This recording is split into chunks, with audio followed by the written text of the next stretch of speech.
2024-25 मसीह जो प्रधानमंत्री आवास योजना 5,800 कोटी टंका दवा कथा केंद्र दब राज्य दब शेयर अच्छी केंद्र भाग हूँ 5,800 कोटी टंका शून्य 24-25 मसीह शून्य गोटे विराट शून्य एवं 2025-26 मसीह 5,800 कोटी दवा कथा शून्य एमाने जो पैसा किछि पाइछंदी सेटा होची बकेया पैसा 2024 मसीहा पूर्व जो पैसा आसला बाकी पड़ता ताकू देइछंती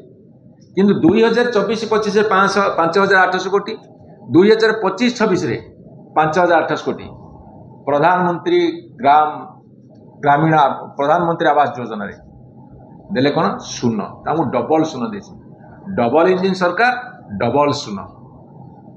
नल चक्क गड़ियो कि शून्य लगे सीना चक्क गड़ो डबल इंजिन सरकार डबल शून्य एवं आउ गोटे तथ्य आपको देवी जल जीवन मिशन जो ड्रिंकिंग वाटर कथा से गोटे स्पेशल प्रेस कॉन्फ्रेंस करने जाऊँगी से 6,000 कोटी टंका दवा कथा 2024-25 देले शून्य जहाँ स्टेट से किसी खर्च कर 2025-26 6,000 कोटी टंका दवा कथा शून्य पानी पीवा बाबद को खर्च करने को विधानसभा पड़ी उठी अनेक समय विरोधी दल दाबी कर सरकारी दल सभ्य मैंने दाबी कर केंद्र सरकार 2024-25 मसीह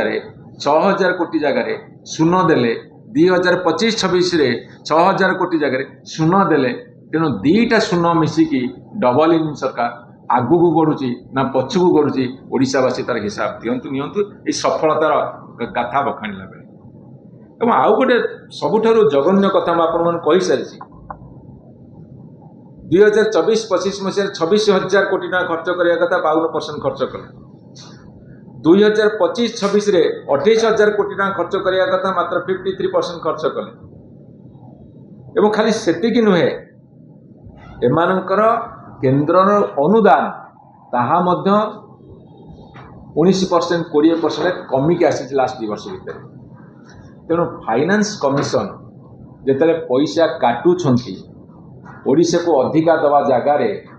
ओडिशा 20 कोटी जन पार्लियामेंट एमपी जाइकी एवं आम दल किसी राज्यसभा नहीं कि सरकार को चलैवा जिते से चली से ओडिशा को 1 नंबर करने को कहीकि ओडिशा प्रति अनुदान काटिबा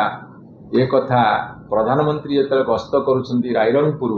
सेतेबेले मु राज्य सरकार मुखिया एवं समस्त मंत्री मान को केंद्र सरकार मंत्री मान को अनुरोध करी ओडिशार जे आपण माने दाबी रखिपारे कि जे आमे देइथिबा प्रतिश्रुति रखिबू